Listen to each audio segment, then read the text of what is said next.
नमस्कार दोस्तों, astro clinic में आपका स्वागत है। आज हम लोग जानेंगे कुंडली के 12वें घर के बारे में, उसके कारक ग्रह 12वें घर से क्या चीज़ें देखते हैं और 9 के 9 ग्रह वहाँ क्या रिजल्ट देते हैं। दोस्तों, इसी के साथ ही हमारी ये सीरीज़ भी कंप्लीट हो जाएगी कि कुंडली के 12 घरों में 9 के 9 ग्रह कैसे रिजल्ट देते हैं। सबसे पहली चीज़ तो ये कि इस घर का कारक कौन है।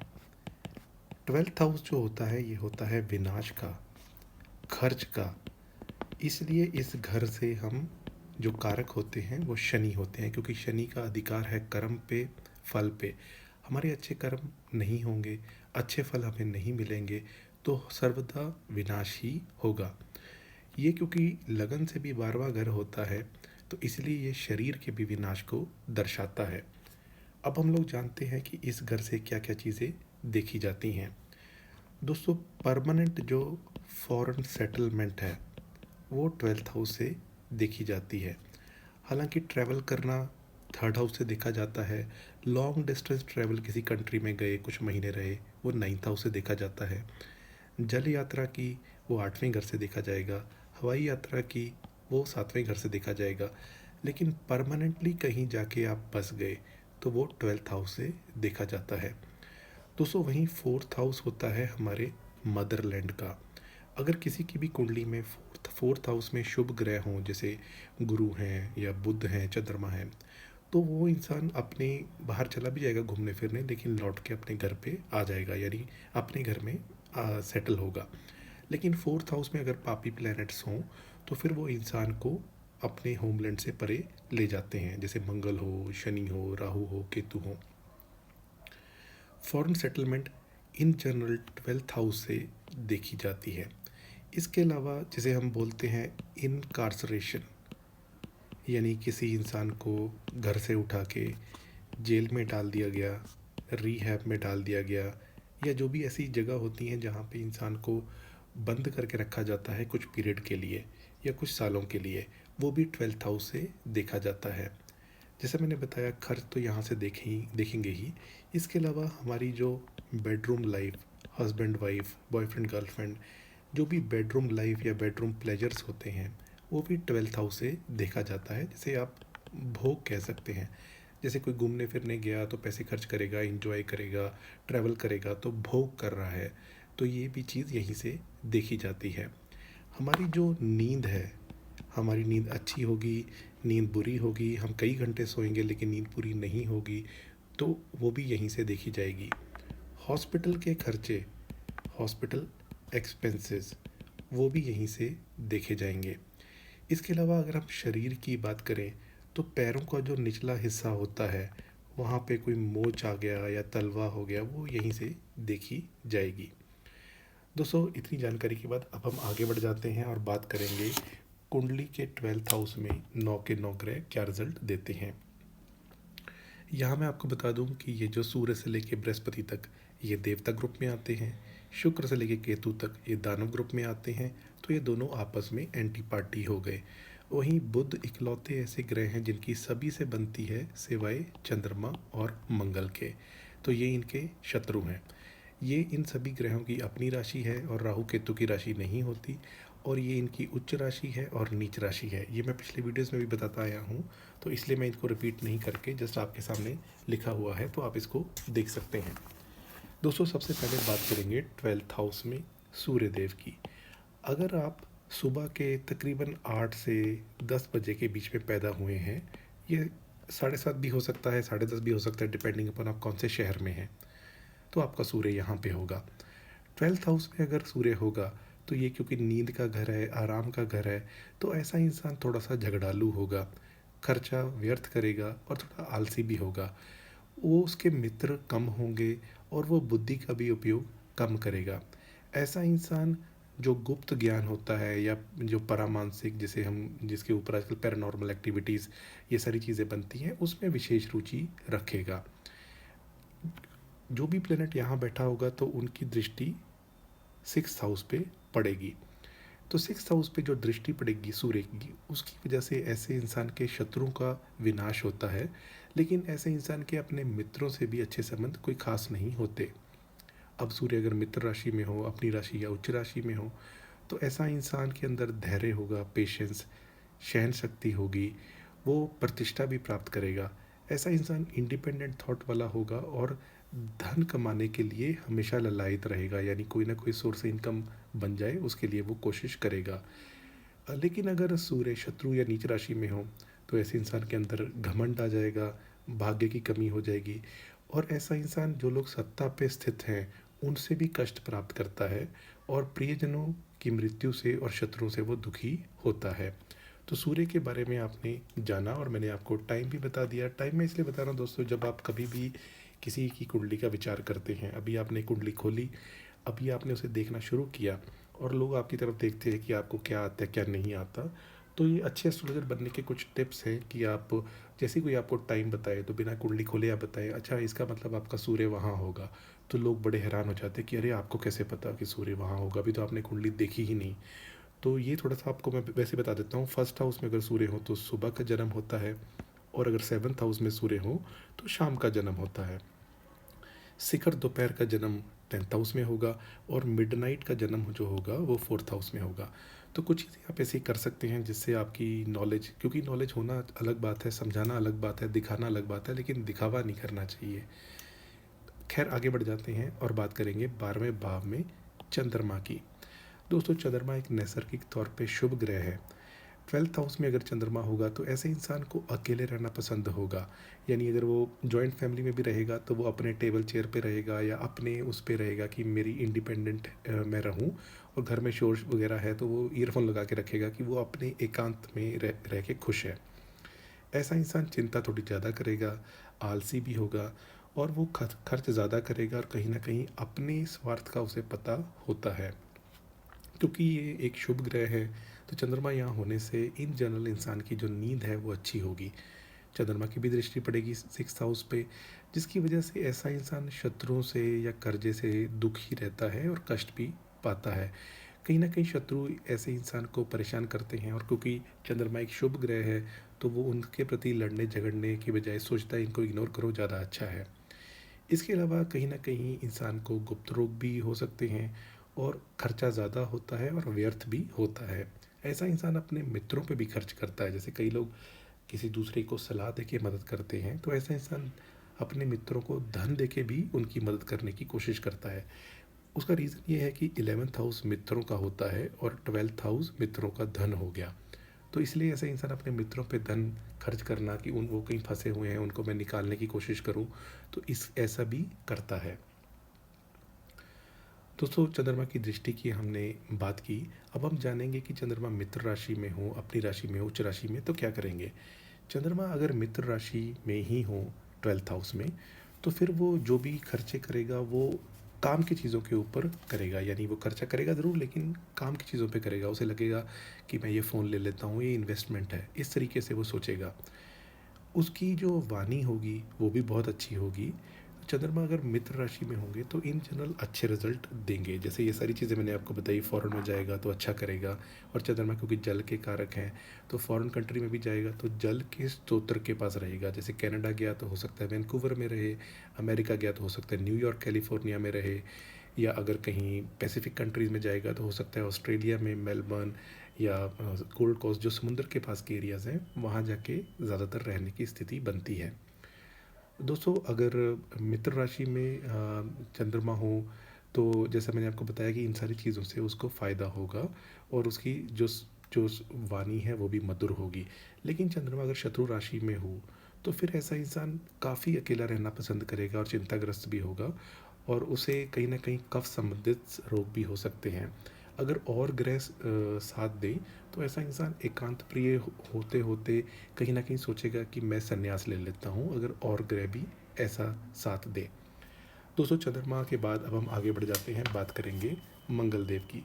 अब मंगल देव युद्ध के देवता हैं, तो ऐसा इंसान के जो ट्वेल्थ हाउस में मंगल होगा तो इन जनरल वो इजीली झगड़ा कर लेगा, ज़िद्दी भी होगा, खर्चा भी फालतू करेगा, और कहीं ना कहीं वो पराये धन की भी लालसा रखेगा। थोड़ा चंचल स्वभाव का होगा लेकिन क्रोधी प्रवृत्ति का होगा। ऐसा इंसान बचपन से ही दूसरे बच्चों पे अपना रोब जमाने की कोशिश करता है, जिसे हम बुलिंग कहते हैं इंग्लिश में। तो ऐसी टेंडेंसी बन जाती है, अगर प्रशंसा ना मिले तो जल्दी ही वो नाराज़ भी हो जाता है, यानी जल्दी ही वो नाराज़ भी हो जाता है कि मुझे कोई प्रशंसा क्यों नहीं कर रहे।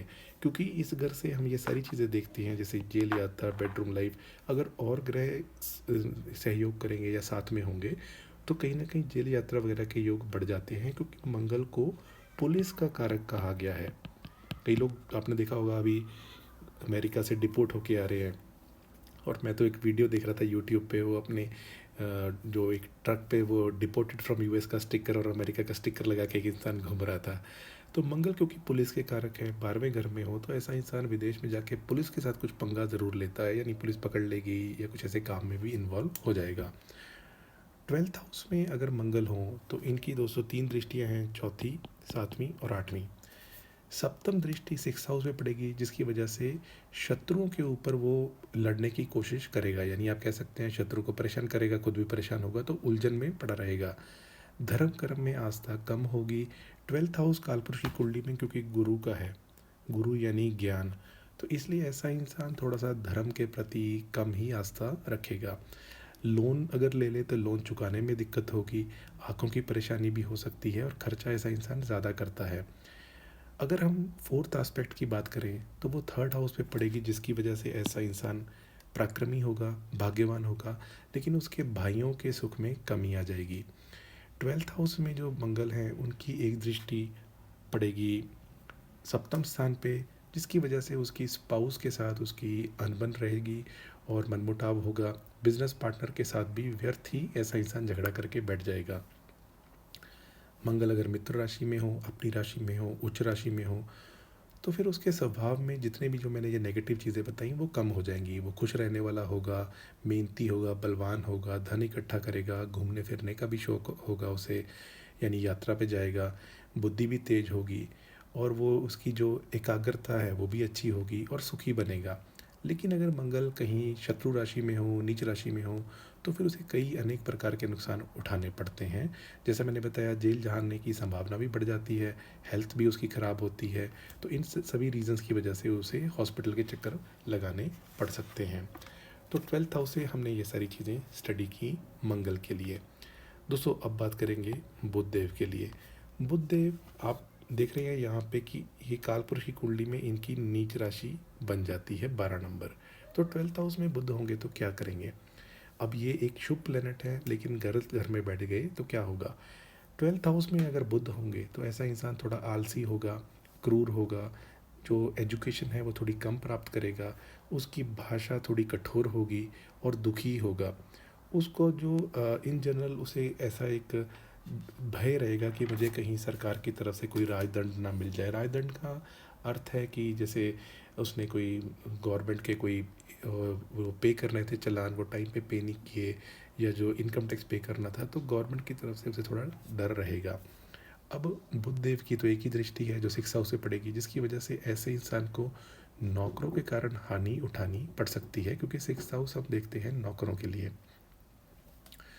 अगर मित्र राशि में हो बुध, उच्च राशि में हो, उच्च राशि तो इनकी खुद की ही होती है, तो ऐसा इंसान धनी तो होगा लेकिन खर्चा भी ज़्यादा करेगा। वो लेकिन लोगों का नेता बन सकता है, यानी उसके अंदर लोगों का प्रतिनिधित्व यानी उनको लीड करने की टेंडेंसी होगी। वो अपनी नॉलेज को यूज़ करेगा, पढ़ा लिखा होगा, और अपना धन शुभ कार्यों में भी खर्च करने की कोशिश करेगा। ये क्योंकि घर फॉरेन वगैरह का है, तो ऐसा इंसान फॉरेन में जाके भी अच्छा काम करेगा, नींद भी उसकी अच्छी होगी। अब अगर मान लीजिए वो शत्रु या नीच राशि में बुध हो, तो जो मैंने फल बताए वो अशुभ ज़्यादा हो जाएंगे। वो ऐसा इंसान दुखी होगा, खर्चे फालतू ही करेगा, बीमारियों पे भी ऐसे इंसान का धन खर्च होगा, और उसकी अपनी फैमिली मेम्बर से भी कलह क्लेश होने की टेंडेंसी बन जाएगी। दोस्तों आगे बढ़ेंगे और बात करेंगे नेक्स्ट प्लेनेट की, जो बुध के बाद बन जाते हैं बृहस्पति देव। अब बृहस्पति देव एक नैसर्गिक तौर पे शुभ प्लेनेट हैं, और ये कालपुरुष की कुंडली में इनका अपना घर है। ये अगर 12th हाउस में होंगे तो ऐसा इंसान बिना सोचे विचारे फालतू खर्च करेगा। उसका जो खर्च है वो होगा तो शुभ कार्यों में, लोगों की मदद करने के लिए, लेकिन आउट ऑफ द वे जाके भी हेल्प करेगा। यानी उसके कोई फ्रेंड्स विदेश में रहने आए, उन्होंने कहा हमें घर लेना है और इतना लोन ले रहे हैं और इतना हमारे पास है, वो बोलेगा मैं पैसे दे देता हूँ, मुझे बाद में चुका देना, और आपको लोन लेने की क्या ज़रूरत है। तो ऐसा इंसान आउट ऑफ द वे जाके अपने फ्रेंड्स की हेल्प करता है या लोगों के ऊपर हेल्प करता है। इन जनरल ऐसा इंसान योगी होगा, योग करने में उसे अच्छा इंटरेस्ट होगा, वो थोड़ा लोभी भी होगा और फॉरेन सेटल्ड होगा और इन जनरल खुश रहने वाला होगा। अब दृष्टियों की बात करें तो बृहस्पति देव की 3 दृष्टियां हैं, 5th, 7th और 9th। 7th आस्पेक्ट छठे घर पे पड़ेगी, जिसकी वजह से वो ईजिली लोन चुका देगा, शत्रुओं पर भी विजय प्राप्त करेगा। अगर हम पंचम दृष्टि की बात करें तो 4th हाउस से पड़ेगी, जिसकी वजह से ऐसे इंसान को माता, भूमि, भवन, वाहन इन सब का सुख प्राप्त होगा, यानी उसके रिलेशनशिप्स अपनी फैमिली से बड़े मधुर होंगे। और क्योंकि गुरु जो है वो विस्तार के कारक है, तो यहाँ बैठे गुरु हमेशा उसको बड़ा घर दिलाने की टेंडेंसी दिलाएंगे, यानी एक कमरे का घर नहीं, मुझे 4 कमरे का घर चाहिए, ऐसी टेंडेंसी कराएंगे। कार लेनी है तो छोटी कार से काम नहीं चलेगा, बड़ी गाड़ी चाहिए। 12th हाउस के गुरु की जो 9th आस्पेक्ट है वो 8वें घर पे पड़ेगी, जिसकी वजह से जो लाइफ है वो लंबी हो जाएगी, जिसे दीर्घायु कहते हैं, तो ये एक अच्छी बात है। अब गुरुदेव अगर अपनी राशि में हो, मित्र या उच्च राशि में हो, तो फिर धन, संपदा ये सारी खूब मिलती है, लेकिन परिवार के लोगों के साथ विवाद होने की टेंडेंसी थोड़ी सी रहती है। शत्रु या नीच राशि में स्थित हो गुरु, तो फिर इंसान पाप कर्म करता है, शत्रुओं द्वारा उसे हानि होती है, उसके मित्र भी उसका कुछ ना कुछ नुकसान करते हैं और वो अपनी लापरवाही की वजह से भी हानि उठाता है। दोस्तों, गुरुदेव के बाद अब हम आगे बढ़ेंगे, बात करेंगे शुक्रदेव की। शुक्रदेव इकलौते ऐसे प्लेनेट हैं जो 12th हाउस में डायरेक्ट राजयोग कारक होते हैं। क्यों? क्योंकि शुक्र भोग के कारक हैं और ये घर है खर्च का। अगर आपने चार्ट देखे होंगे मैंने जो अपने चैनल पे बना रखे हैं, तो डोनाल्ड ट्रंप के केस में भी शुक्रदेव 12वें घर में ही हैं। और आप देखिए कि वो कितना खर्च करते हैं, चाहे उनके पार्टनर्स हो गए, यानी लव पार्टनर, मैरिज पार्टनर्स हो गए। तो ऐसा इंसान जो 12th हाउस में शुक्र लेके आया होगा, तो उसको क्या रिजल्ट मिलेगा? ऐसा इंसान भोग विलास में बहुत डूबा होगा, पर भाग्यशाली होगा। वो मनोरंजन पे और ऑपोजिट सेक्स या स्त्रियों पे धन खर्च करेगा, यानी धन होगा तभी खर्च करेगा। तो साहसी भी होगा और वो नए नए काम करने पे तत्पर रहेगा कि ये नहीं हो रहा तो मैं ये कर लेता हूँ, तो उसमें लगा रहेगा। अब शुक्रदेव की एक ही दृष्टि है जो पड़ेगी 6th हाउस पे, जिसकी वजह से इंसान भाग्यशाली होगा और शत्रुओं पे विजय पाने वाला होगा। लेकिन गुप्त रोग हो सकते हैं, और जो हम मेडिकल टर्म्स में कहते हैं कि लो स्पर्म काउंट, तो ऐसी परेशानी भी उसे हो सकती है। अगर शुक्रदेव मित्र राशि में हो, उच्च राशि में हो, तो फिर तो कहना ही क्या है, फिर तो डायरेक्ट राजयोग कारक हो गए, शुभ फल बहुत सारे बढ़ जाएंगे, धन, मान, सम्मान, यश, सारे सुख प्राप्त होंगे, घूमने फिरने का शौक होगा और ऐसा इंसान नींद भी अच्छी लेगा।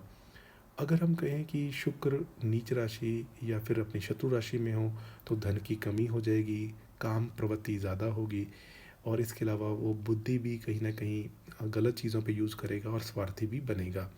खर्चा चवन्नी और सॉरी आमदनी चवन्नी और खर्चा रुपया वैसा करेगा कि आय से अधिक पैसा खर्च करेगा, और वो इस चक्कर में, इस वजह से जीवन में कई प्रकार के कष्ट भी उठा लेगा। दोस्तों, शुक्रदेव के बाद अब हम आगे बात करेंगे शनिदेव की। आपको ध्यान होगा मैंने कहा था शनिदेव इस घर के कारक हैं, और 12th हाउस में अगर शनि होंगे तो क्या करेंगे। यहाँ मैं फिर आपको बता दूं कि डोनाल्ड ट्रंप की कुंडली में भी शनि यहीं बैठे हुए हैं। 12th हाउस में अगर शनि होंगे तो ऐसा इंसान के अंदर दिमाग थोड़ा कम होगा, वो खर्चा फालतू का करेगा, चिंताग्रस्त रहेगा, दुखी होगा, अननेसेसरी झगड़ा करेगा, वैवाहिक जीवन में भी वो दुख प्राप्त करेगा। वो इसलिए क्योंकि ये बेडरूम लाइफ का घर है और शुक्रदेव को इन सब चीज़ों से, प्लेजर से कोई मतलब नहीं है। जो सॉरी शनिदेव को, शनिदेव जो है वो तो वैसे ही दुख के कारक हैं, दुख के कारक हैं, इस वजह से। तो ऐसा इंसान जो होगा वो एकांत प्रिय होगा, गुप्त विद्याओं में रुचि लेगा और लेकिन प्रेम संबंधों में असंतुष्ट रहेगा। अब अगर दृष्टियों की बात करें तो शनिदेव की 3rd आस्पेक्ट है, 7th है और 10th है। 7th आस्पेक्ट छठे घर पे पड़ेगी, जिसकी वजह से उसकी हेल्थ में कुछ गिरावट आएगी, उसे शत्रुओं से भी कुछ कष्ट होगा, धन इकट्ठा करने में परेशानी होगी, परिवार का सुख कम मिलेगा और भाग्य में भी बाधाएं आएंगी। अगर 12th हाउस में शनिदेव की हम 3rd आस्पेक्ट की बात करें तो वो 2nd हाउस में पड़ेगी, जिसकी वजह से आमदनी और बचत में कष्ट होगी और उससे बिज़नेस में भी दिक्कतें आएँगी, प्रमोशन वगैरह भी देर से होगा, यानी धन इकट्ठा करने में दिक्कत आएगी और फैमिली लाइफ में भी कुछ प्रॉब्लम आएँगी, यानी फैमिली से भी कोई डिस्टर्बेंसेस रहेंगी। शिक्षा में, दीक्षा में बाधाएँ आएँगी। अगर हम 12th हाउस में 10th एस्पेक्ट की बात करें शनिदेव की, तो ये 9th हाउस में पड़ेगी, जिसकी वजह से ऐसे इंसान को भाग्य में रुकावटें झेलनी पड़ती हैं, सफलता के लिए कड़े संघर्ष करने पड़ते हैं। और अगर शनिदेव अच्छी स्थिति में ना हो और ग्रहों का भी प्रभाव हो, तो फिर जेल की यात्रा, कोर्ट कचहरी, इन सारी चीज़ों की भी स्थिति बन जाएगी। दोस्तों, कोर्ट कचहरी के जो कारक होते हैं वो शनिदेव ही होते हैं। अब बात करेंगे 12th हाउस में राहु की। अब राहु तो वैसे ही राक्षस है, जहाँ भी जाएगा कुछ ना कुछ तो गड़बड़ करने की कोशिश करेगा। 12th हाउस में अगर राहु होगा तो ये इंसान के हेल्थ को गिराएगा, यानी हेल्थ के लिए अशुभ होगा। जो शुरू का समय होगा यानी बचपन का, उसमें बीमारियां देगा, दुख देगा, लेकिन बाद में थोड़ा बेटर करेगा। ऐसे इंसान पे आप जल्दी भरोसा नहीं कर सकते, खर्चा फालतू करेगा और अपने ही मित्रों के साथ, सगे संबंधियों के साथ झगड़ा करने वाला होगा।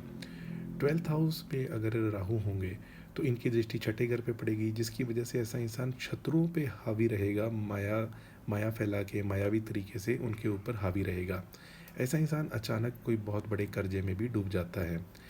राहु अगर होंगे मित्र राशि में, उच्च राशि में, क्योंकि इनकी अपनी राशि तो है ही नहीं, तो ऐसा इंसान गुप्त विद्याओं में, तंत्र मंत्र, उनमें खूब सफलता प्राप्त करेगा। ऐसे इंसान को गुप्त स्तोत्रों से आय आएगी और एकदम अचानक से अप्रत्याशित तरीके से लाभ होगा। लेकिन राहु शत्रु या नीच राशि में हो तो फिर अशुभ हो जाएंगे।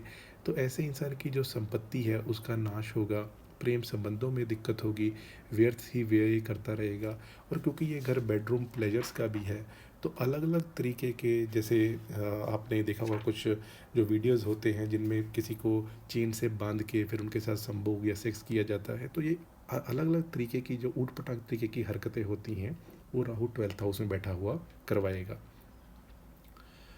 दोस्तों लेकिन फ़ॉरेन जाने का योग ये बना देगा, क्योंकि फ़ॉरेन जो ट्रैवल होना है उसमें राहु कारक होते हैं कि वो इंसान को परे ले जाते हैं, यानी अपने घर को छोड़ के कहीं और चला गया।